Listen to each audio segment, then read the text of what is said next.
Hai, selamat datang di Medfortech ID. Kenalin, nama gue Wilhans.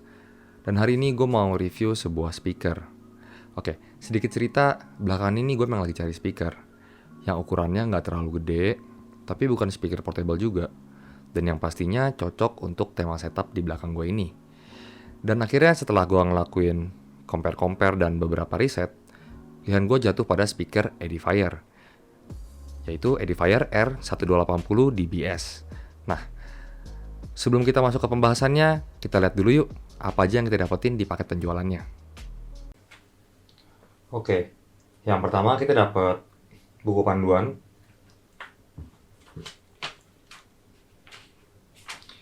terus kita dapat ini kartu garansi, kemudian satu buah remote control, kabel RCA tuh 3,5 mm, kabel optical atau biasa juga disebut coax input, RCA to RCA, konektor antara speakernya dari speaker kiri dan juga speaker kanan, dan yang pasti kita dapat speakernya itu sendiri. Ngomongin soal desain, speaker ini tuh punya desain yang mirip kayak speaker-speaker bookshelf pada umumnya. Jadi bentuknya tuh cenderung mengotak dan simpel aja. Untuk bahannya sendiri, speaker ini berbahan dasar dari kayu MDF yang solid, yang menurut gua ini memberikan kesan modern klasik yang cocok buat ditaruh di ruang tamu, samping tempat tidur, atau bahkan di meja gaming kalian. Nah, buat dimensinya sendiri, panjangnya di 14,6 cm, lebarnya 19,6 cm, dan tingginya 23,4 cm. Terus di sini, kita juga dapat cover speakernya, yang bahannya dari kain yang kalian bisa buka. Jadi bagian luarnya ini berfungsi agar debu nggak gampang masuk ke dalam speakernya, dan biar kalian juga gampang kalau mau bersihin speaker bagian dalamnya. Nah, di bagian depannya ini terdapat lampu indikator berwarna hijau yang menandakan speaker ini sedang on. Kemudian ada tweeter berdiameter 13 mm dan subwoofernya yang diameternya 4 inci.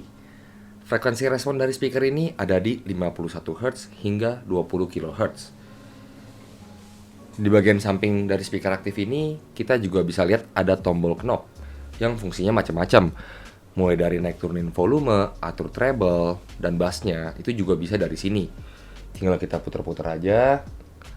Tapi sayangnya, knobnya ini serasa tidak ada ujungnya, alias bisa kalian putar terus. Lalu kita pindah ke bagian belakangnya. Di sini ada beberapa tombol. Di sini ada kabel untuk connect ke colokan listrik. Kemudian ada power on dan off, coax input, optical input, konektor RCA, konektor ke subwoofer eksternal, dan juga konektor ke speaker pasifnya. Nah, sekarang kita akan bahas ke fitur-fiturnya.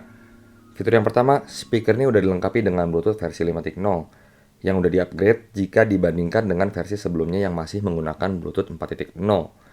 Sehingga lebih mudah juga untuk mengoneksikan perangkat seperti handphone, tablet, laptop, dan tentu saja juga punya latency yang juga lebih rendah. Nah, yang kedua ada fitur yang namanya Sound Field Specializer.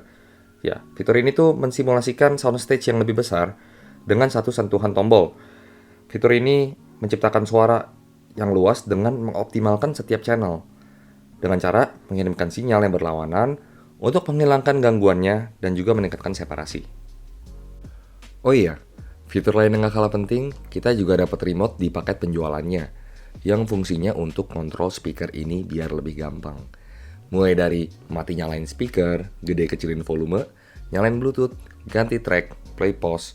Ya intinya remote-nya ini menurut gua sebuah additional yang bagus dari Edifier.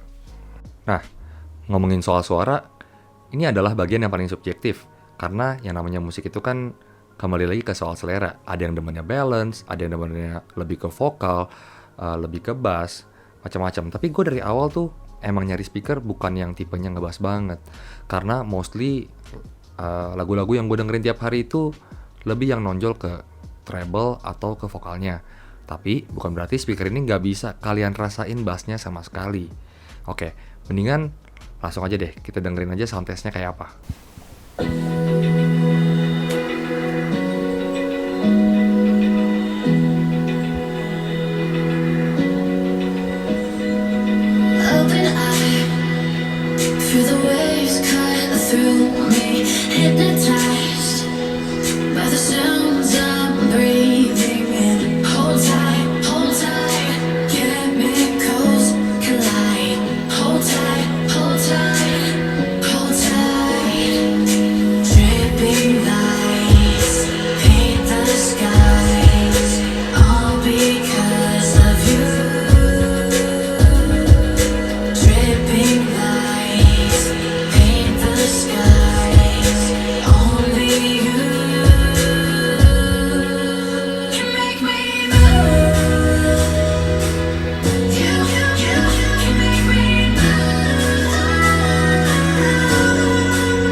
Gimana menurut kalian suara dari speaker ini?